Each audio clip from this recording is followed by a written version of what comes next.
Escuta a ciência.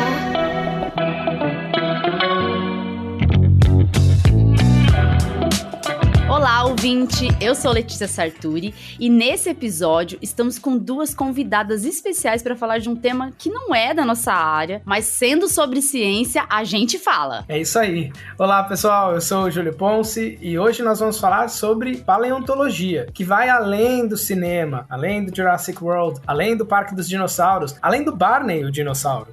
Para falar disso, nós convidamos as cientistas Beatriz Rohrmann-Seder, olha, falei certo, acho, e Luciana Witkowski, também acho que falei certo, que estudam diferentes temas dentro dessa área. Nós vamos voltar no tempo e saber mais sobre esses animais que viveram muito tempo antes da gente e sobre outras coisas da área também. Afinal, a paleontologia vai muito além dos dinossauros, vai muito além do Jurassic Park.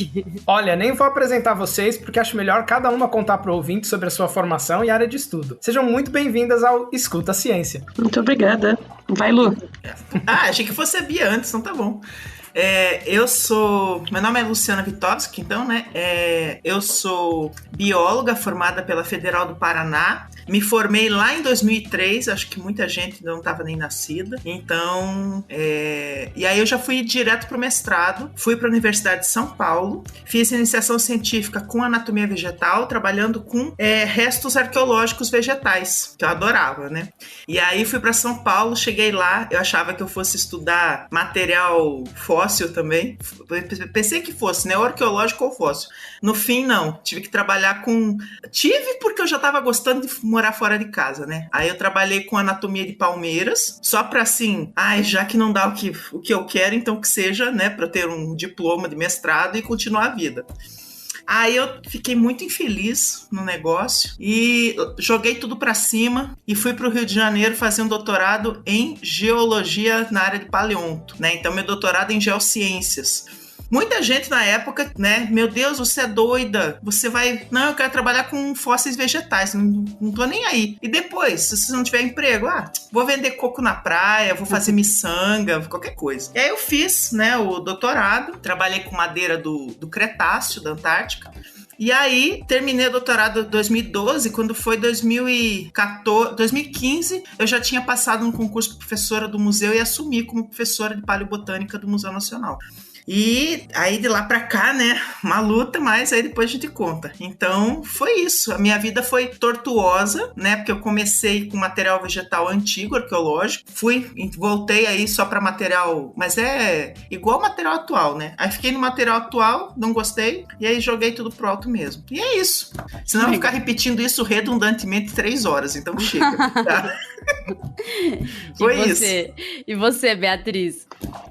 Olá, obrigada pelo convite. Eu também sou da biologia, eu me formei na Unirio, que é a Federal do Estado do Rio de Janeiro. Desde a graduação eu trabalhava com paleontologia, seja em projetos de extensão, ou seja, na iniciação científica que eu fiz no Museu Nacional. E aí eu acabei indo para o Museu Nacional no mestrado também, porque já fazia pesquisa lá, e fiz meu mestrado em geociências também. Eu acho que é uma coisa muito comum da paleontologia a gente fazer essa equivalência das áreas, porque a paleontologia é o casamento da geologia com a biologia. Então, normalmente quem faz biologia faz um complemento em geologia e quem faz geologia faz um complemento em biologia, para dar uma substância, né, pelo menos, na área da paleontologia. E aí eu me formei pelo Museu Nacional em geociências e agora eu estou fazendo doutorado aqui na UFES, no Espírito Santo, em biologia animal, que eu gosto, né, querendo ou não, eu sou biólogo, complemento a minha área na biologia e me especializei na graduação e no mestrado com crocodilianos fósseis. São, assim, meus xodóis, meus bichos favoritos, e eu acho que é o melhor bicho que existe. Então, só pra brigar um pouquinho com a galera que fala paleontologia é dinossauro, mas então, crocodilos estão vivos, né? Mas aí dá muito pano pra manga, a gente pode conversar aí se eles estão vivos ou não, mas próximos capítulos.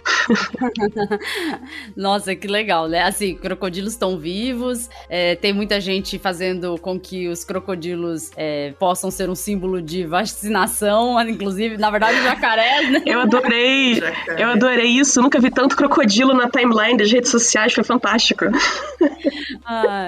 Bom, gente, é um prazer ter vocês aqui. E antes da gente começar a falar mais do trabalho de vocês, eu acho importante a gente começar a colocar um posicionamento de uma verdadeira definição sobre a paleontologia. Então, eu acho que a primeira coisa que a gente tem que fazer é explicar o que é paleontologia, o que essa ciência estuda. E aí eu conto com vocês pra isso, porque eu não sou paleontóloga e eu sou da área da saúde. Vai, Bia, agora você começa. Jogou pra doutoranda, a professora jogou aqui pra doutoranda. Lógico. Vai testar, né? O teste. Pra ver se eu sei. Ó a voz da doutoranda. A doutoranda tá gripada. Tá gripada. Bom, a paleontologia é o estudo dos fósseis, né? E aí, pra falar de paleontologia, a gente obrigatoriamente tem que falar dos fósseis. O que são fósseis? É aquilo a gente briga, não são dinossauros apenas, não é só osso. E a Luciana é a melhor pessoa do mundo pra falar isso, porque ela trabalha com paleobotânica. Então já ia tá a dica para vocês que plantas também podem ser fósseis e se fossilizar. Então, um fóssil nada mais é do que um organismo ou um vestígio desse organismo que se fossilizou ao longo de milhões de anos. A gente não tem uma definição quadrada exatamente para o que é um fóssil, mas várias características podem definir um fóssil. Basicamente é um organismo ou um vestígio que se passou pelo processo de fossilização. Isso é um fóssil, a gente consegue definir assim. E aí nisso a gente fala, pode ser um dinossauro, pode ser um crocodilo, pode ser um bicho que tem osso, pode ser um bicho que não tem osso, tipo uma água-viva, pode se tornar um fóssil no momento que ela deixa a marca dela no fundo, né, do mar ali, deixa ali na areiazinha, você sabe que aquilo é uma água-viva porque tem um vestígio. E aí, paleobotânica, madeira fóssil se preserva muito bem, porque é mais rígido, tem folha, tem flor, tem semente, pólen microscópico, cocô, tem cocô fóssil também. Tem cocô, que é o que a gente chama de coprólito. As marquinhas de caminho de invertebrado também. As pegadas, né? As pegadas, não só pegada de dinossauro, mas qualquer bichinho que deixa o seu vestígio já conta como material de estudo para paleontologia. A gente chama de icnofóssil, essas marquinhas. É um tipo de fóssil que não é organismo, mas que deixou esse vestígio. Então, coprólito, a gente tem um urólito, que seria a marca do xixi, né? Daquele animal. Então, assim, é uma infinidade de coisas e cada fóssil pode te dar uma informação diferente. Por que eu vou estudar cocô fóssil? Você consegue saber a alimentação do bicho que deixou aquele cocô. Se é carnívoro, se é herbívoro. Então, você vê se tem osso dentro do cocô, o bicho é um carnívoro. Olha só que legal, né? Assim, pra gente que é de uma área muito diferente, a gente começa, assim, a ver vocês explicando e assim, você vê como que a abrangência da área é tão grande quanto qualquer outra área de estudo, né? A gente não tem uma coisa tão concentrada naquilo que tá dentro do imaginário popular, né? E eu me coloco no imaginário popular na área de vocês, porque a minha área é muito distante e realmente eu nunca parei pra estudar muito sobre isso, a não ser quando a gente teve a formação básica, né? Um ensino fundamental, um ensino médio, que a gente estudou um pouco disso, né? Mas, assim, é interessante ver o quanto tem coisa pra ser explorada nessa área, né? Porque é basicamente toda a história da vida, né? Sim. No planeta. Então, peraí. Até na faculdade de biologia é muito resumido. É um semestre pra você ver 550 milhões de anos, que foi quando deu o Cambriano, né? Surgimento realmente dos grupos. Então, você resume 6 meses em 550 milhões de anos em 6 meses. Não dá. Não dá. Imagina na escola. Mas que também é uma faculdade de biologia, vamos combinar que é muita coisa pra uma faculdade só, né? Vamos combinar. Pois é, matemática, química, vírus, assim que, né? Não tem vírus aí, mas... Imuno. Quem gosta? Nossa. Imuno é minha área. Nossa, eu gostava de imuno, mas eu pensava assim, ai meu Deus. Aí a professora, eu tava fazendo fazia estágio na anatomia vegetal, né? E a professora assim, Luciana, não quer vir pro meu laboratório fazer estágio? Porque eu tirava nota boa em imuno, não sei como. Aí eu pensava, ai, não tem condição não. Porque anatomia vegetal você enxerga alguma coisa, né? Não, enxerga alguma coisa. Imuno é muito vestígio pro meu gosto, sabe? Imuno... Imuno A paleontóloga falando de vestígio. Pois é. Imuno, na verdade, é o poder da imaginação, né? Imuno, a gente usa o poder da imaginação. A gente imagina que isso acontece assim, né? E aí a gente vai imaginando. Eu ficava louco com aquelas coisas de Elisa. Eu não aguentava aquilo. Nossa. Pensava, ai meu Deus, não. Sabe, se estudar... Já é meio caminho andado pra paleonta. Campo da imaginação é a área da paleontologia. Olha aí. Olha, Se você não quiser fale mudar isso, de área, senão... ainda dá tempo. Você não fale isso, senão daqui a pouco vão estar dizendo que você está falando... Olha, tá vendo? Eles inventam coisas, inventam fósseis. É verdade. Vocês dão risada, mas eu escutava isso quando eu fazia visita guiada na coleção de na exposição de paleobotânica. Tinha uma exposição montadinha, bonitinha, com tudo contado. Aí recebia às vezes, né? Às vezes professores, às vezes alunos. E sempre saía alguém falando, e aí, gostaram? Vocês inventaram tudo isso aí, porque Deus que criou tudo. Eu, ai, meu Deus. Eu já ouvi gente falar assim, como que sabem que dinossauros existiram de verdade há tantos milhões de anos? Milhões de anos? Que milhões de anos? O quê? O mundo existe desde que eu nasci, né? É isso. 6.000 anos, bota umas datas assim aleatórias. Mas é a mesma coisa com historiadores, né? O pessoal acha que descobriram porque, sei lá, tinha uma carta que alguém escreveu. Hoje, né? Eu descobri o Brasil. Então... Nesse caso até tem a do Pervaz de Caminhos. Eles acham que tem isso pra absolutamente tudo, né? Não hoje, os vikings invadiram a Inglaterra, são pessoas que eu não conheço, mas acho que são vikings. Vou chamar de vikings a partir de agora. Eles acham que tá tudo registrado, né? Sim, tipo, querido diário, né? Ou que tinha uma Wikipédia em papel, né? Porque eles só iam atualizando, né? Até parece. Mas, pegando esse gancho, porque eu acho que todos nós aqui nesse episódio do Escuta Ciência, a gente tá em áreas que tem retratos não muito fiéis dentro da ficção, né? Então, a minha área é forense, CSI, já ouvi várias coisas que as pessoas Doutora Bones.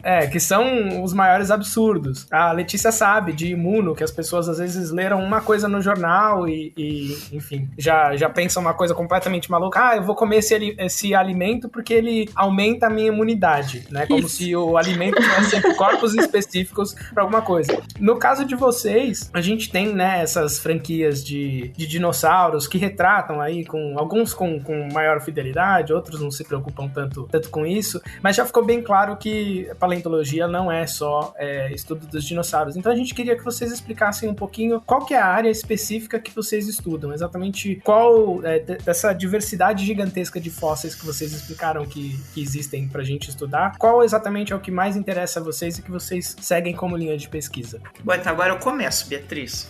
Porque eu não estudo bicho, entendeu? Isso aí, tem que dar foco. Tem que dar uma ênfase maior na sua área que merece. Uma ênfase maior, pois é.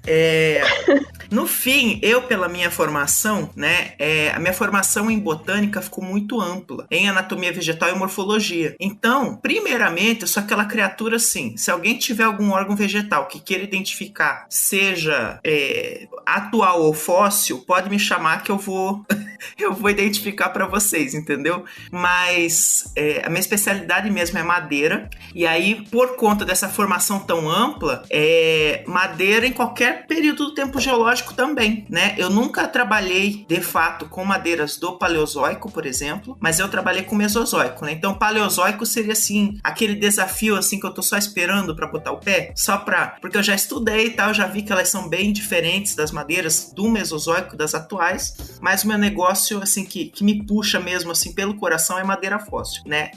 E madeira atual também eu gosto. Agora eu vou começar a ministrar uma disciplina no museu sobre madeira para identificar madeiras, né? As madeiras atuais e tal, mostrar como é lindo e maravilhoso, mas também vou falar das fósseis. Então, é meio que eu juntei a fome com a vontade de comer, entendeu? Então, e com madeira, você pode fazer muita coisa. Você pode identificar a planta, dependendo do estado de preservação, se for fóssil.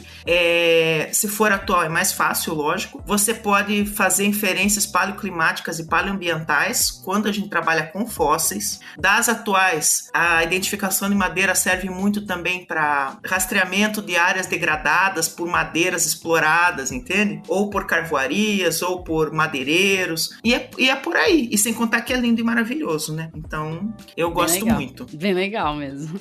E dou aula de paleobotânica também, mas aí é paleobotânica geral, né? Uma disciplina introdutória, só para mostrar para as pessoas como foi a evolução das plantas ao longo do tempo geológico, para os alunos, né? As paleofloras, as características importantes na evolução. E paleobotânica, como a Bia falou, a paleonto, 6 meses de paleonto na graduação é pouco, a paleobotânica você pode, assim, eu dou uma disciplina em 3 meses, mas se tivesse tempo e espaço, 1 ano de paleobotânica daria fácil, porque é muita coisa. A gente, quando a gente gosta da nossa área, quando a gente sabe o que explorar, a gente quer uma disciplina que dure 1 ano, 2 anos, né, pra falar. Eu falo... pra falar tudo. Eu falo pros meus alunos, eu comentei com eles sobre vacinas de Covid, eu falei assim, gente, mas na verdade, vacinas de Covid daria pra gente dar um semestre inteiro falando sobre isso, não só uma aula, né, então tem muita coisa pra explorar quando a gente gosta da área. E aí vocês veem que a paleontologia também estuda as plantinhas, porque as plantinhas também são gente, né, então... Pois é, né? Também... As plantinhas também merecem um lugar no coração de todo mundo, né? Sim, as plantinhas também são antigas, né? E você, Beatriz? Eu fico boba vendo a Luciana falando, eu trabalho com madeira, é só me dar qualquer coisa. Vocês não têm noção a capacidade dessa mulher de identificar qualquer coisa, de qualquer madeira, assim, isso aqui é uma glossófaga, isso aqui é uma lepidodendron, isso aqui é... E ela vem com os nomes. Eu fiz essa disciplina dela no mestrado, que eu fui aluna lá no Museu Nacional, e aí eu fiz a disciplina dela e foi, assim, uma aula foi uma história. Ela contou uma história da evolução das plantas no nosso planeta Terra. Então, quando ela mencionou paleozoico e mesozoico, né? Acho que fica meio... São nomes, né? Pra quem não é da área, fica uma coisa muito ambígua. Paleozoico, a gente acostuma, né? De falar esses nomes entre a gente, mas esquece que nem todo mundo trabalha com paleonto. Então, paleozoico nada mais é do período compreende entre 550 milhões de anos a 250 milhões de anos. Então, assim, é muita coisa. É pré-dinossauro, isso aí. E o período mesozoico é a era dos dinossauros, que a gente conhece, que é 250 a 65, quando veio o meteoro e acabou com o dinossauro tudo. Então, esse é o mesozoico. Então, quando a gente fala de plantas, né, eu fico fascinada quando a Luciana fala, ela não dá essa ênfase porque ela tá acostumada, eu acho que ela acostumou. Mas o legal, uma coisa que eu gosto de falar quando eu dou aula ou faço divulgação científica de paleontologia, é que os tubarões são mais antigos do que as árvores. E as árvores surgiram, me corrija se eu estiver errada, há 300 milhões de anos. Então, isso foi antes de dinossauro, antes de tudo. Então, a árvore é muito velha. E aí, tubarão é mais velho ainda. Então, a gente vai aprendendo aos poucos, porque paleontologia é uma coisa difícil de você mensurar, porque o tempo geológico é uma coisa difícil de explicar, porque a gente, assim, o humano vive 100 anos, né, quando vive muito. Então, imagina você imaginar 1000 anos, milhões de anos, 550 milhões de anos. Então, essas plantas, esses organismos estão aí há muito mais tempo antes da gente, e as plantas vieram muito antes dos crocodilos, dos dinossauros, e merecem aí o respeito. Dominaram a Terra antes do sapo sair, que a gente fala, os anfíbios dominaram a Terra. Não, já tinha planta, já tinha inseto. Então, assim, a gente tem que dar o foco para as plantinhas nesse caso, e eu acho que eles merecem esse carinho a mais.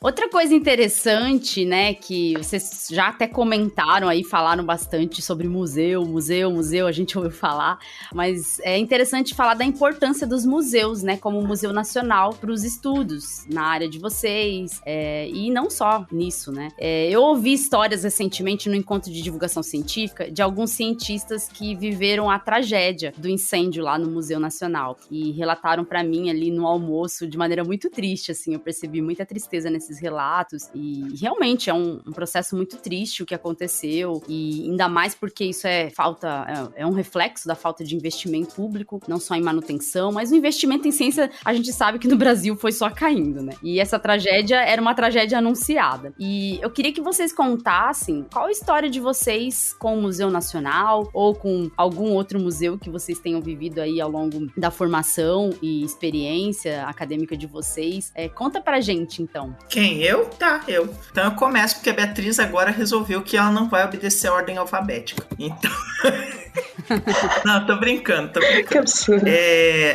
Bom, a minha história com o museu foi muito pragmática no início, né? Porque não vou mentir pra vocês, eu me mudei pro Rio de Janeiro porque eu gostei da cidade, porque eu tava apaixonada por um cara, ponto, entendeu? E eu queria ficar, e eu pensei assim, qual é o jeito mais fácil, muitas aspas aqui, de eu permanecer no Rio de Janeiro, porque eu já tinha sido professora de escolas particulares no Rio, e assim, é muito ruim você ficar nessa dependência, né? E aí eu pensei assim, bom, eu vou fazer um doutorado e é isso. E aí que eu fui ver que tinha o doutorado era no Fundão, na UFRJ, mas o laboratório era no Museu Nacional. E aí eu fui conhecer o laboratório, foi isso. Só que quando eu pus os pés no Museu Nacional, sabe aquela sensação assim que, nossa, eu cheguei em casa e eu não quero nunca mais ir embora? Foi essa sensação. Legal. E aí, bom, aí eu tinha um motivo a mais, né, para querer ficar ali, para querer fazer meu doutorado, que era ficar naquele lugar maravilhoso. Eu nunca tinha visitado o Museu Nacional até a visita do laboratório, porque eu sou do Paraná, morei em São Paulo, e eu tinha muito medo de ir pro Rio de Janeiro, porque pelas coisas que falam de violência, né? Só que aí, né, aí me apaixonei, aí fui.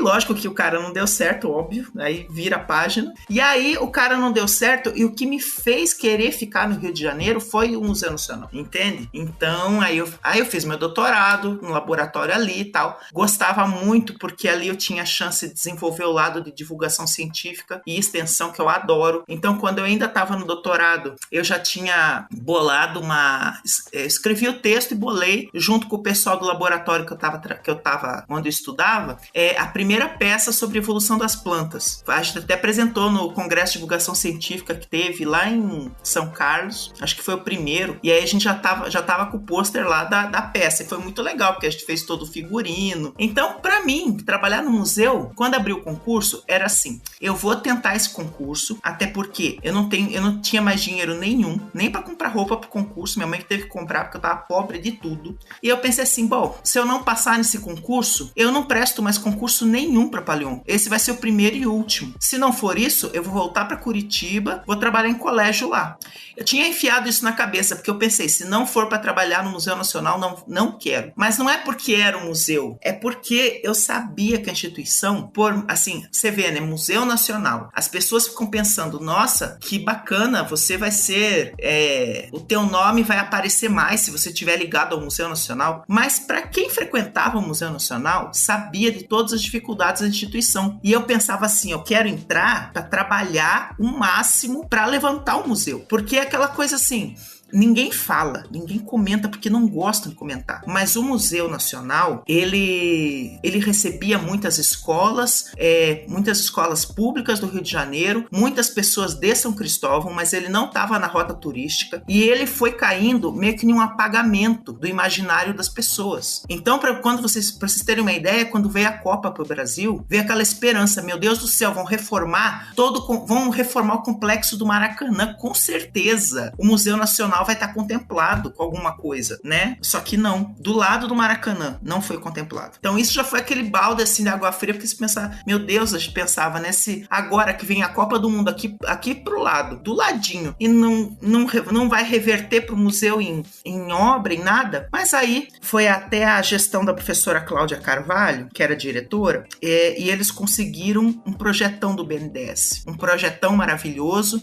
E aí eu já era professora a partir de 2015, né? Aí, quando esse dinheiro tava para sair, porque aí tem toda a política em volta. Era o governo Dilma, né? Então, esse projeto com o BNDES tinha sido aprovado, ia ser um dinheiro todo revertido para a parte de adequações de bombeiros e tudo dentro do palácio, para impedir, para evitar que tivesse incêndio, né? Essas coisas. Então, toda a adequação do palácio. Isso o governo Dilma. Deram o golpe na Dilma. A pessoa que estava à frente disso do BNDES, já foi afastada, porque aí entra governo golpista, e eu falo isso mesmo, porque se eu não puder chamar o nome aos bois, porque eu sou professora universitária, eu prefiro pedir exoneração, entendeu? Porque não dá. Aí atrasou tudo no BNDES, e quando finalmente esse dinheiro saiu, foi depois do incêndio. Então, né? Então esse foi um golpe muito duro e aí é isso. Aí a história que eu tenho pra contar é do pós-incêndio, mas até então, até um incêndio, a minha vida era devotada ao Museu Nacional. Meu marido e minha família sabiam, eles viviam de lado. Eu não ia visitar a família, eu deixava de fazer as coisas porque qualquer prioridade que se tinha dentro do Museu Nacional era a minha prioridade, né? Então, todo mundo sabia que não era possível competir com o Museu Nacional na minha vida. E isso foi um baque depois, mas aí depois eu conto. Agora, Bia. A minha vivência é como aluna, né? É outro lado aí. Mas eu tive uma grande experiência também com o Museu Nacional. Eu comecei no museu, foi em 2015, acho que 2014, 2015, ainda na graduação, onde eu comecei a iniciação científica. E lá, meu orientador na época, ele me deu um material para estudar de crocodilo. Tanto que eu comecei meus estudos de crocodilianos no Museu Nacional e não larguei mais, né? Só agora no doutorado que eu mudei de área. E aí defendi minha monografia e fiz meu mestrado no Museu Nacional, e foi um pouco dessa sensação que a Luciana falou, de se eu não passo pra cá, eu não sei o que eu faço, sabe? Porque eu construí tanto, aprendi muito. O Museu Nacional, ele criou a pesquisadora que eu sou hoje. Então, eu passei 3 anos antes, né, do mestrado e antes do incêndio. Foram 2 anos no final da graduação e 1 ano no primeiro ano do mestrado, trabalhando com um crocodilo do Ceará. Então, tinha esse material que foi apreendido por tráfico, né, no Brasil. Comprar, revender fósseis tráfico, crime, e aí tinha sido apreendido, foi doado ao Museu Nacional, e eu estava preparando esse material. Então tudo que eu sei de preparação de fósseis, seja mecânica, seja química, né, a gente usa ácidos para decompor, para reagir com as rochas e tirar o fóssil dessa rocha, eu fiz durante esses 3 anos. Eu acabei perdendo esse material por conta do incêndio, esse material que eu trabalhei por 3 anos. Então minha área, até complementando o que a gente estava falando antes, minha área era taxonomia de crocodilianos fósseis. O que é isso? É basicamente identificar as características que definem aquele crocodilo como um crocodilo e onde ele se encaixa ali na árvore filogenética, na árvore da vida, né, dos crocodilianos. Então, quem é parente de quem é primo de quem é filho de quem. Então, eu consigo identificar com esse estudo taxonômico. Eu vi que eu não gostava daquilo, era uma área que não é para mim, esse negócio de ficar vendo o osso o dia inteiro, vendo, essa parte é plana, essa parte é côncava, esse aqui não é côncavo, então eles são diferentes. Eu fiquei, não, muito chato, preciso de uma coisa mais empolgante. Mas eu aprendi muito de preparação de fósseis no Museu Nacional. Inclusive fui treinada pelo Helder, que para mim é o melhor preparador de fósseis do Brasil. Ele é fantástico, ele é o chefe da preparação. E foi lá que eu me apaixonei por coleções científicas. Então, eu sou, desde criança, eu sou carioca, né? Eu sou do Rio, acho que já devem ter notado pelo sotaque. Paulistano, desculpa. Mas, então, o Museu Nacional pro carioca é uma coisa meio faz parte da infância, pelo menos para quem nasceu na década de 80, 90, isso é mais forte, porque minha mãe me levou quando eu era criança no Museu Nacional, e isso foi há mais de 20 anos atrás, e eu lembro que tinha, os cariocas vão saber, né, a baleia do Museu Nacional. Então, antigamente tinha um esqueleto de baleia gigantesco exposto, e ele foi guardado depois de muitos anos. Então, quando eu já estava na graduação, já não tinha mais essa baleia exposta, e ela ia ser inaugurada assim meses antes do incêndio, depois do incêndio. Ela ia ser, tanto que a gente foi teve uma abertura lá de uma nova exposição, tinha uma baleia montada, eles estavam montando de novo, e aí logo depois teve incêndio, porque estava justamente com esse financiamento, e estavam reabrindo a exposição. Teve a reconstrução do Machacalisaurus, que é um dinossauro pescoçudo, né, que a gente tem brasileiro.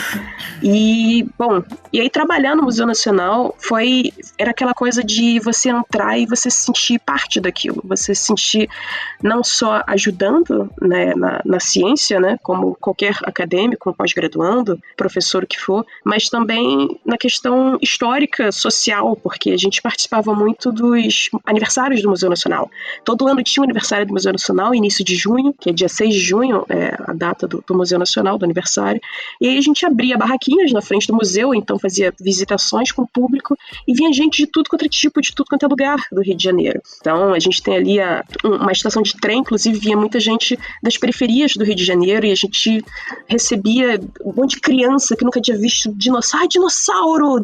Aí tinha uma preguiça gigante. Dinossauro. Aí a gente explica, tentava quebrar um pouco o estereótipo, e aí nisso o dinossauro é o gancho, né, que a gente precisa para chamar a atenção e explicar o resto das coisas. Então, o Museu Nacional, ele foi importante na parte científica, para mim, ele foi importante na parte de curadoria, que eu sou rata de coleção hoje, me bota numa coleção, uma máquina fotográfica, e eu sou feliz do resto da vida, tanto que meu sonho de profissão é ser curadora, e a parte de extensão, de atender o público da divulgação científica, que eu faço desde 2000, no Museu Nacional desde 2015. Então, e foi tudo para mim. No caso do incêndio, eu já fazia disciplinas, já estava acabando as disciplinas, e teve incêndio, foi inclusive, assim, 2 dias depois do meu aniversário. Foi um choque. Eu comemorei, na sexta-feira eu tinha comemorado meu aniversário, o incêndio foi domingo, no dia 2, e eu tinha deixado meu casaco, porque na época eu morava num lugar na Serra, né, em Petrópolis. Vou deixar meu casaco aí, segunda eu pego. E eu fiquei naquilo, segunda eu pego. E eu fiquei muito tempo depois pensando, eu não vou ver mais esse casaco, porque não existe mais o Museu Nacional que eu conheço, e toda aquela... enfim, e eu demorei muito tempo para entender, para cair minha ficha. E nisso a gente vai fazendo o processo de cura, né? Então, a gente pôde participar do resgate de acervos, eu tive o privilégio de poder me inscrever, teve que abrir disciplina pra gente poder ajudar, porque a gente não podia entrar no museu, tudo. Então, Luciana, eu tentei ajudar o máximo possível a Luciana, que eu pude. Nessa época eu já tinha me afeiçoado muito a ela, a gente ficou muito amiga depois de muitas histórias, muitas coisas que passamos juntos. E aí teve incêndio, resgate, eu passei mais de 120 horas no resgate. Eu sei disso por causa da disciplina, né, que teve da carga horária. E era o mínimo que a gente podia fazer. A gente não podia entrar dentro do museu, a gente ficava lá de fora, embaixo do calor do Rio de Janeiro, fechada com EPI, máscara, capacete, PFF2 antes de ser legal. A gente já usava PFF2 e, enfim, bota embaixo do sol, peneirando o resto do rescaldo do incêndio, para ver se achava qualquer coisa. Então é isso que os alunos faziam, isso que a gente fazia lá. Então tinha que ter um olho treinado de campo, de paleontologia, o pessoal de arqueologia e paleonto se uniu e foi incrível nessa parte, e realmente a gente ficava lá todo dia, e esse foi o nosso processo de cura, que ajudou muito. Era um ambiente, não era um ambiente triste, era um ambiente que a gente ia lá e ficava feliz, brincava um com o outro, e tava lá, ajudando o Museu Nacional. No fim da história, teve uma parte, né, dos servidores do museu que se mobilizou, então, para o resgate de acervos, né? Eu, particularmente, eu fiquei mais de um ano. Eu fiquei na terapia de 2018 até do incêndio até 2022, começo de 2022. Porque aí o incêndio foi o começo de um processo meu, pessoal. Mas então eu não conseguia nem ficar sentado na frente do computador. O único PC, o que eu ia fazer? Eu vou pra enxada, então. E aí me juntei com os outros, né, que estavam nesse mesmo espírito. E é legal contar também que a maior parte da equipe do resgate no Museu Nacional era de mulheres. Então, a gente tinha 2 coordenadoras. Uma era Cláudia Carvalho, que é arqueóloga, a Luciana Carvalho, que é paleontóloga do Museu Nacional também, de paleovertebrados, e a mulherada, menina, sabe? Assim, muitas mulheres mesmo. E os alunos não podiam entrar porque, por uma questão teve que abrir disciplina para eles ficarem do lado de fora, e os voluntários também que queriam entrar, que a gente recebeu muitos avisos, né? Muitos e-mails de pessoas de fora que queriam ser voluntários, porque a gente escavou toneladas de material. Em uma equipe, assim, que de todo dia, eu não sei quantas pessoas do museu eram, se chegava a 20 de todo dia lá dentro, tá? Então era uma equipe pequena mesmo, assim, que passou ao longo do tempo, foram várias pessoas, mas eram ciclos, né? Sim. De pessoas que iam. Então foi isso, aí veio a gente também cuidava do Meninas Consciência, eu e a Luciana Carvalho, e o Meninas Consciência, ele funcionava na época com sorteio também das participantes. A gente recebia as inscrições ilimitadas, né? E nós sorteávamos 50. E o sorteio seria na segunda-feira, no dia 3 também. Aí não teve sorteio, mas a gente conseguiu fazer um mês depois do incêndio Meninas Consciência sem sorteio. Então foi uma coisa assim, a gente chamou todo mundo que quisesse, né? Então tudo isso foi muito legal. Tem muitas histórias boas, muitas histórias difíceis, isso aí Sim. Mas o principal é que essa equipe que se juntou, no fim acabou formando uma amizade, uma coisa que é pro resto da vida. Né, Beatriz? A gente montou muita estante junto. Muito parafuso, muito prego. Muito parafuso. Nossa, carrega pra lá, pra cá. Entendeu? É muito bonito ouvir vocês dando essa declaração sobre o museu, porque eu acho que toca no coração de todos os cientistas, porque a gente percebe o quanto a gente ama o nosso campo, né? E as pessoas que estão de fora, eu sei que tem muita discussão hoje em dia sobre a nossa relação com o trabalho, o equilíbrio, né, da vida pessoal com o trabalho e tudo mais, mas a ciência, ela acaba sendo uma vocação, né, um chamado, e a gente ultrapassa, às vezes, alguns limites, né, do que seria recomendável para nossa saúde, porque a gente entende que para nossa saúde mental a gente precisa fazer aquilo, né? Então é bonito de uma certa forma ouvir vocês falarem isso, porque eu lembro de colegas que já vararam a noite fazendo experimento porque não deu certo e eles queriam ter o resultado, colegas que compraram do próprio bolso. Eu vi que a Letícia levantou o dedo aí, imagino que na Imune isso é bem comum. Muitas vezes já dormi deitada na bancada porque não tinha onde dormir. Gente que tirou do bolso reagente ou fez vaquinha para comprar reagente justamente porque os processos burocráticos são muito demorados, porque tinha alguma dificuldade de conseguir fomento, e é bonito que, assim, é triste, né, mas ao mesmo tempo é bonito que a gente tenha esse traço em comum, né, dos cientistas, de perceber que vai além do nosso trabalho pessoal, acaba sendo uma missão, e no caso de vocês, para preservar uma história que não tem como voltar, não tem como né, encontrar outro fóssil para fazer a análise de novo, porque às vezes é o único que tem, né, então é muito bacana que mesmo frente à tragédia, vocês tenham encontrado essa força para poder resgatar o que sobrou ali, né? O que ainda podia servir. Eu vou dizer uma coisa, aquela história, né? O melhor seria que não tivesse tido incêndio. Claro. Sim. Mas já que teve, né? Eu deito e durmo tranquila porque eu dei o meu máximo. Sim. Tanto para a coleção que eu resgatei lá com o pessoal da empresa que foi contratada. E é isso, é dormir sossegado o resto da vida. Agora, a mudança, né, de relação com o trabalho a gente precisa ter. Sim. Isso eu aprendi com o incêndio, não adianta, né? Até hoje eu tenho que me policiar, porque por mais que a gente goste do trabalho, é aquela coisa assim, mas agora eu tenho uma sobrinha que eu não tinha antes, nasceu na pandemia. Vai ser tem aniversário da Aurora, então agora vai ser sempre, né? Lógico, em final de março. Então aniversário da Aurora é fim de março. Onde eu devo estar? No Paraná. Mas tem um campo em março, não sei das quantas. Não interessa, a Aurora entende? Entende. Vai sentir falta da Dinda? Vai. Então, é Paraná, sabe? Sim. Essas delimitações que eu não tinha nenhuma delimitação. Sim. Então, aprender a separar isso, e até um recado para os pós-graduandos, né? Porque a gente vem da pós-graduação achando que se a gente se matar completamente, e se a gente tiver um orientador ainda abusivo ou uma orientadora abusiva, que fica te colocando no lugar dele para dar aula, então você assume todas as aulas do cara, assume a tua pesquisa, assume o grupo de alunos que o cara tinha que estar orientando, ou a mulher, não interessa, e você acha que se você fizer tudo isso, ele vai ser legal com você. Cara, não é assim. Todos vocês são substituíveis, assim como nós. Sim, sim. Entendeu?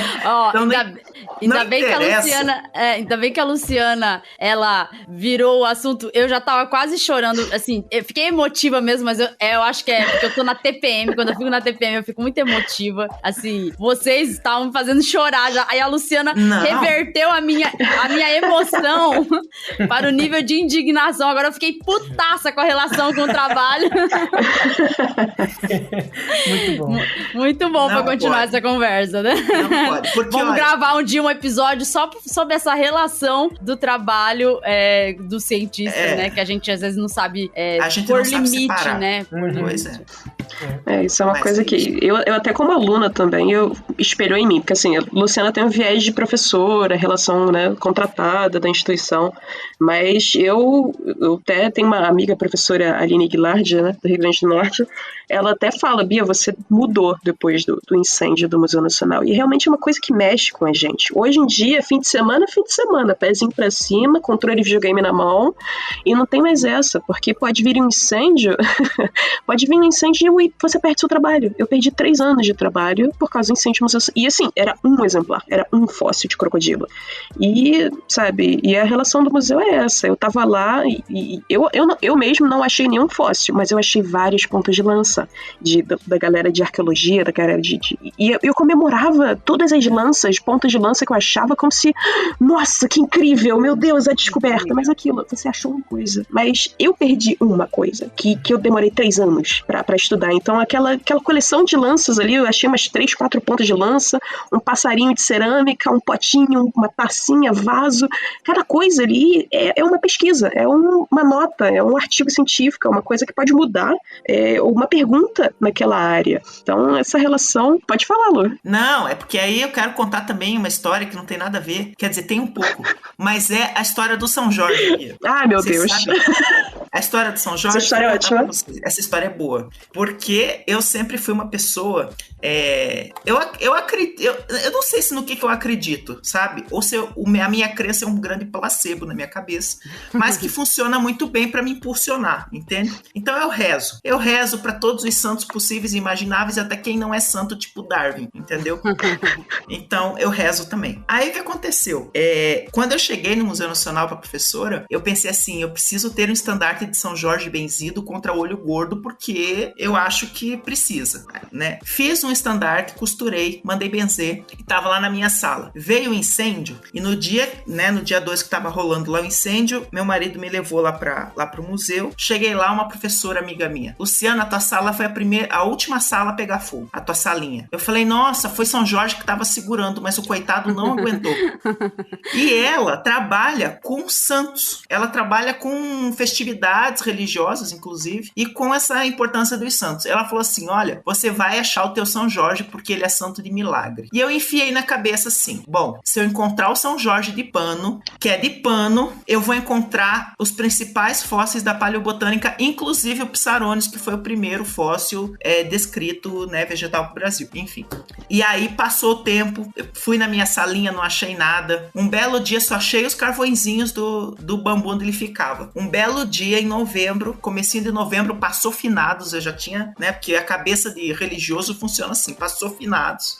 Eu vi um rapaz passando com um carrinho cheio de coisa pra jogar fora, e eu vi um pedaço do pano. Aí eu, meu Deus, aí eu fui lá e catei o São Jorge. O São Jorge resistiu, queimou uma parte, mas o santo mesmo ficou, e o estandarte tava lá. E isso foi uma das coisas que me deu força pra ficar ali no resgate, feito uma alucinada. E não há de A ver Luciana resgatou a paleobotânica toda sozinha, ela cavou lá.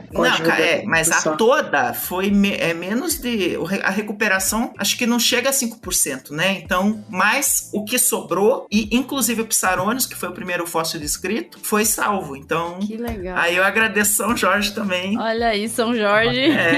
São Jorge salvando a paleobotânica. Pois é. Se eu soubesse as várias histórias que a gente teve durante o resgate, foram fantásticas. Isso dá outro episódio inteiro. Tem história de fantasma também, mas eu não vou contar hoje.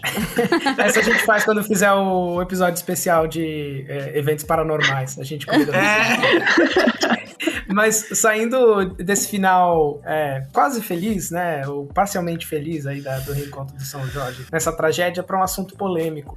Que vocês mencionaram sobre o tráfico de fósseis, a Bia até mencionou a Aline Guilard, e a gente tem visto uma discussão muito importante sobre repatriação de fósseis descobertos no Brasil, né? Que são vendidos de forma irregular para pesquisadores internacionais, que acabam ganhando crédito por essas descobertas e exibem os espécimes nos museus dos seus países de origem. A gente teve aquele caso do Ubirajara, né? Que teve até uma mobilização muito grande, que a Aline Guilard foi uma das pessoas que se envolveu muito ativamente nisso. Para que houvesse a devolução, parece que conseguiram chegar a um acordo com o museu, se eu não me engano, na Alemanha, tinha a posse desse fóssil. Como é que vocês veem essa exploração do território brasileiro por pesquisadores estrangeiros? E como é que a gente consegue esse equilíbrio? Porque a gente sabe que a ciência no Brasil às vezes depende de parceria internacional, mas a gente precisa ter essa parceria e manter a posse do que é nosso conosco, né? E ter o crédito pelo que a gente descobre, pelo que a gente desenvolve. Como é que vocês veem esse tema polêmico? Bia?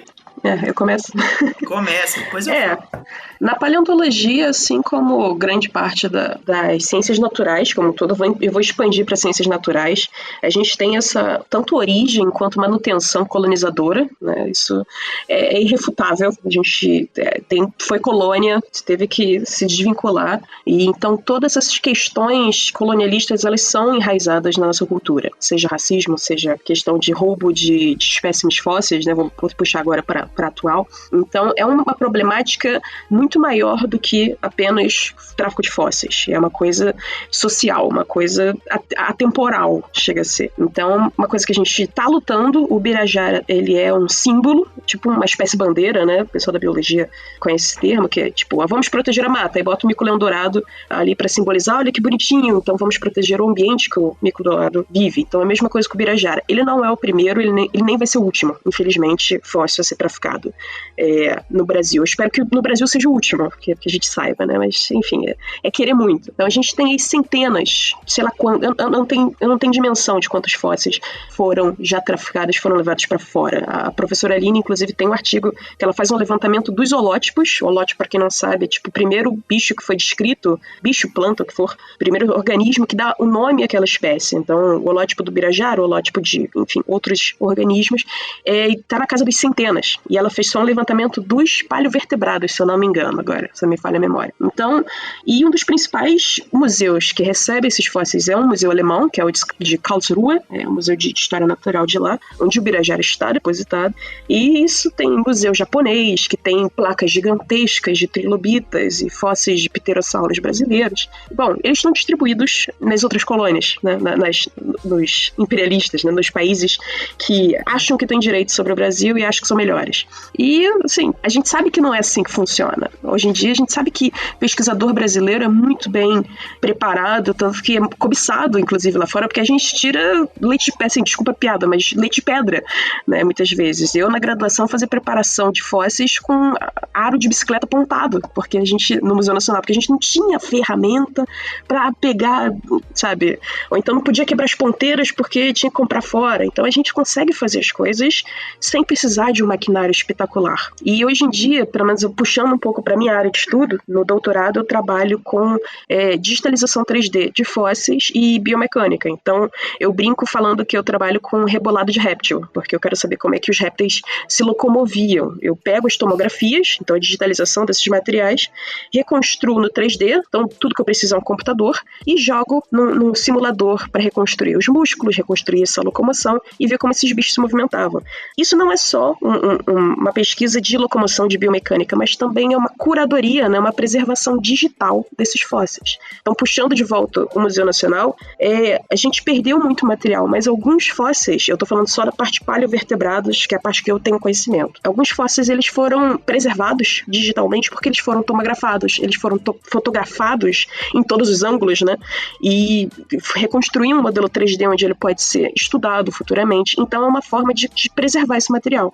E por que não o museu lá de fora, ele não pega uma digitalização e imprime numa impressora 3D e bota para exposição, em vez de realmente pegar o fóssil brasileiro e levar para fora? Então, a gente tem saídas, a gente tem opções para fazer isso. E não é difícil. Só para um exemplo, eu trabalho com essa técnica já tem um tempinho e eu dou um mini curso de semana de biologia, de 8 horas, e eu ensino graduandos a fazer um modelo 3D com uma câmera de celular e um programa no computador. Então, se eu, né, um graduando, uma pós-doutoranda, uma doutoranda, consegue fazer um modelo com tanta simplicidade, imagina o gringo que tem o super equipamento e dinheiro, né, porque é uma coisa que falta pra gente muitas vezes. E, bom, impressora tem de madeira, de chocolate, de cimento. Então imprime lá os fósseis, chama no máximo o curador, bota o nosso nome, porque a gente precisa ser reconhecido, e preenche aí sua coleção cheia de plástico, porque fóssil não vai tirar daqui do Brasil, não.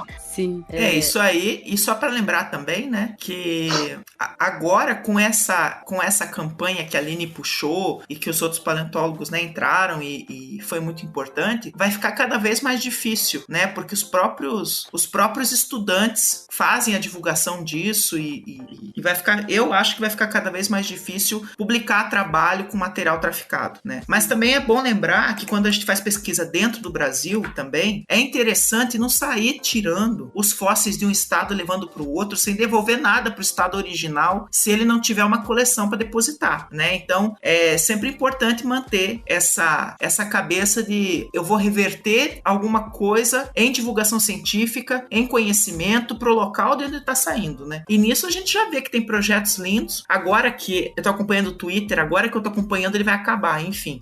Mas que aí eu vejo, por exemplo, a Aline, o Juan Cisneros, que faz também um trabalho bacana Viana, né, que divulga sempre lá as escavações que ele faz, aí trabalha com a comunidade. Então isso tem que ser a prática cotidiana dentro da paleonto, vamos dizer assim, né? Sim.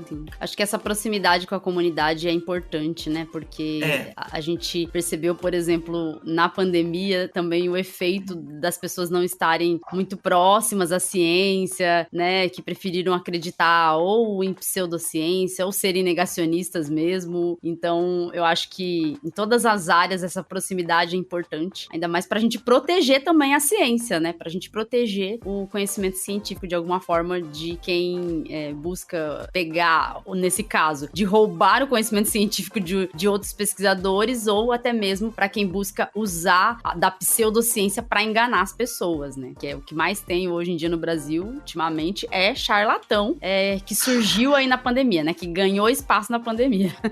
Ninguém merece. Teve até edital, acho que numa prefeitura, não sei, que saiu aí na internet, pra constelação familiar, eu quis morrer. Meu Deus, que absurdo. Mas 24 mil pra contratar pessoas pra fazer constelação familiar. Que é isso? Dinheiro público, absurdo. Não faz propaganda. Mas se pensar... nem faz propaganda, né? Mas se pensar que tem médica de São Paulo vendendo reversão vacinal por 3 mil e poucos reais, né? Então... Reversão vacinal? Reversão vacinal, Que assustador. Do povo o nosso buraco da Bozolândia é muito lá. fundo. É muito difícil. fundo. Meninas, assim, antes da gente fechar, eu quero abrir aí vamos dizer assim, uma caixinha de reclamações e sugestões. Na verdade, eu quero dar um espaço para vocês que trabalham com paleontologia reclamar ou elogiar o que é retratado no cinema. Como, por exemplo, no Jurassic World. A gente sabe que tem muita coisa absurda quando tentam retratar alguma área da ciência. A gente, às vezes, realmente fica chateado com o que fazem, com as distorções que fazem de algumas áreas. Mas, primeiro, vocês já assistiram os filmes dessa franquia? O que vocês acham da repercussão? O que vocês querem falar sobre isso ou o que vocês não querem falar sobre isso? Fiquem à vontade. Bom, eu já vou passar pra Beatriz, então, porque o último Jurassic que eu vi foi o da Paleobotânica Lourinha. Que ano que foi isso? Foi o primeiro, eu acho. Não sei. De 93. Então. Pode ser que tenha Mas o que você achou de ver uma paleobotânica?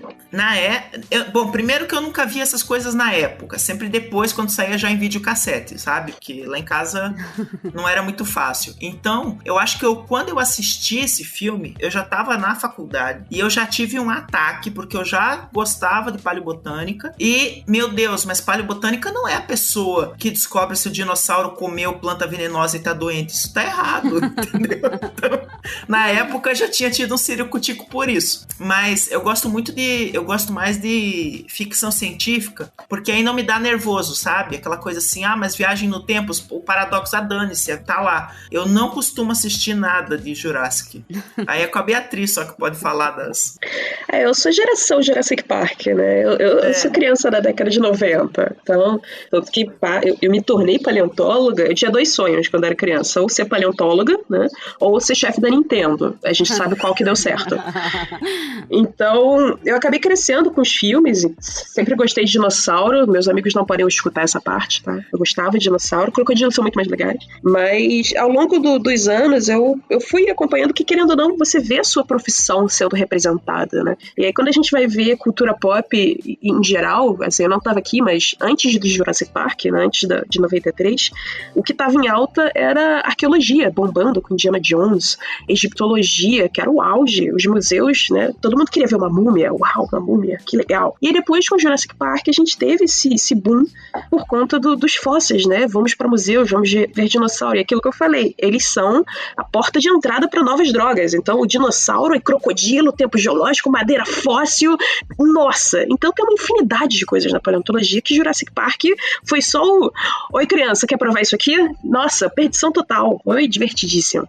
Então ao longo, né, fui acompanhando, foi se tornando, não foi se tornando tão legal, né? Porque querendo ou não, primeiro é o nostálgico, é o original, eu vi, foi legal. Então aquele primeiro boom, né, e os animatrônicos do Spielberg eram fantásticos comparados à tecnologia de cinema em geral. E aí, aos poucos, a gente vai, tomara que eles se atualizem, né, melhor aqui. Eu não sou tão Caxias como a galera fica, a mão daquele dinossauro tá errada. Aí você fica, gente, tá, uma mão, ninguém vai notar, só você notou, porque você é especialista nesse bicho, sabe? Não ligo, eu quero ver dinossauro no cinema, sabe? É legal. E aí, quando eles chegaram com penas, eu falei, agora, nossa!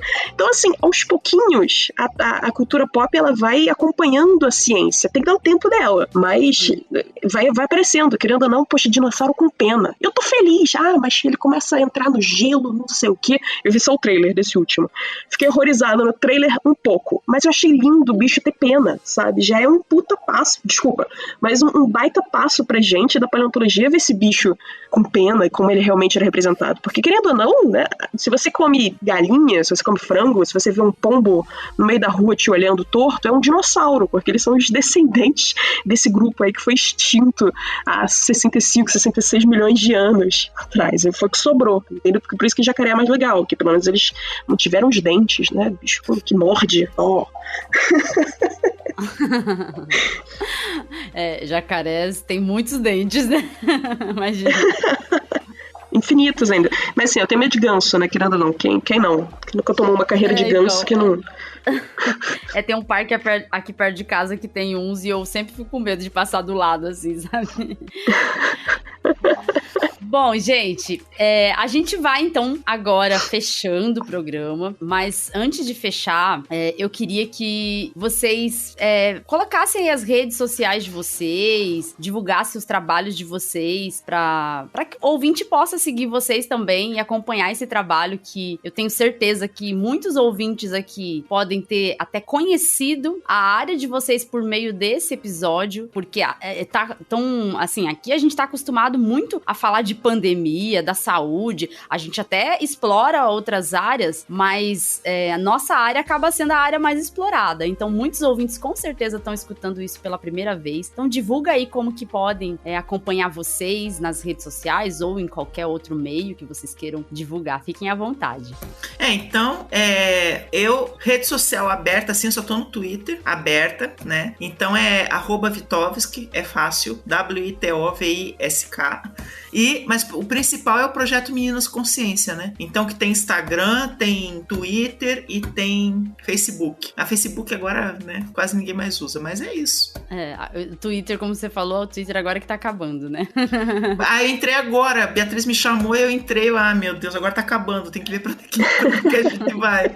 Mas quero agradecer também o convite, foi muito bacana. E quem quiser me procurar no Twitter, pode ir lá procurar que eu respondo o que quiserem saber, tá? O meu também fica mais no Twitter, eu esqueço que Instagram existe às vezes, mas o meu é o @BoringSucos, é meio esquisito, mas é BORINGSUSHUS, BoringSucos, sucos é o sufixo de jacaré pra dinossauro, mas joga meu sobrenome complicado que me acha em qualquer lugar, assustador. A gente vai colocar o link, né, porque eu acho que é mais fácil, né? É muito nome difícil, gente, desculpa, mas Aí eu tenho meu site também, que é o mesmo @, e lá tem desde meu currículo até meus projetos. Futuramente espero que tenha lojinha de 3D, fica spoiler, brincando com 3D, quero ir fazer uns modelos, vamos ver. E basicamente isso, no Instagram é Ptero Sucos, onde vocês veem os modelos 3D também. Obrigada de novo o convite, muito gostosa essa conversa com vocês. Muito bacana. A gente que agradece. Isso aí. A gente então vai ficando por aqui nesse episódio, agradecendo mais uma vez a ilustre presença de vocês. A gente não teria condição de falar sobre paleontologia. A gente não teria condição de sequer falar a palavra paleontologia. Paleontologia, na verdade, né? Paleontologia. Paleontologia. Isso. Eu falei errado, olha só. Bom, é que hoje é dia de palavras difíceis, a começar pelos sobrenomes das convidadas. Pedro, edita essa parte. Não tenho o que fazer. Não, tô brincando, pode deixar. Mas a gente não teria sequer capacidade de falar sobre a paleontologia, então a gente agradece. Foi um episódio, eu sempre comento com a Letícia, tem muitos episódios que a gente aprende junto com os ouvintes, e esse com certeza foi um desses.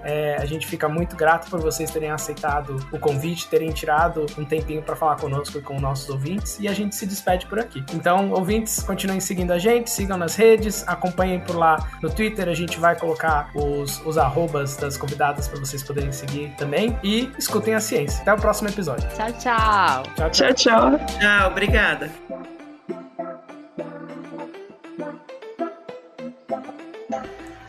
Ei, ouvinte, não vai embora ainda não. Você sabia que agora você pode apoiar o Escuta Ciência? Sim, nós criamos um Apoia-se para o Escuta Ciência. Você poderá nos ajudar a ampliar nosso trabalho e custear os gastos que temos para semanalmente colocar o Escuta Ciência no ar. Você pode nos apoiar com valores a partir de R$2. Viu? A gente nem tá pedindo muito. E ainda terá recompensas que incluem dar pitacos no podcast, sugerir temas, um grupo exclusivo para apoiadores, episódios exclusivos e até sorteio de brindes com temas científicos. Entra no link do Apoia-se que está na descrição do episódio. Esse link aqui, apoia.se/Escuta a Ciência Podcast, tudo junto e sem acento. Apoie nosso trabalho. Fazemos isso por amor e dedicação, mas queremos fazer cada vez melhor para você, por você. Seu apoio é importante. Se você não puder apoiar com dinheiro, não se preocupe. Nos ajude divulgando o Escuta a Ciência. Obrigada por acreditar que a ciência deve ser escutada.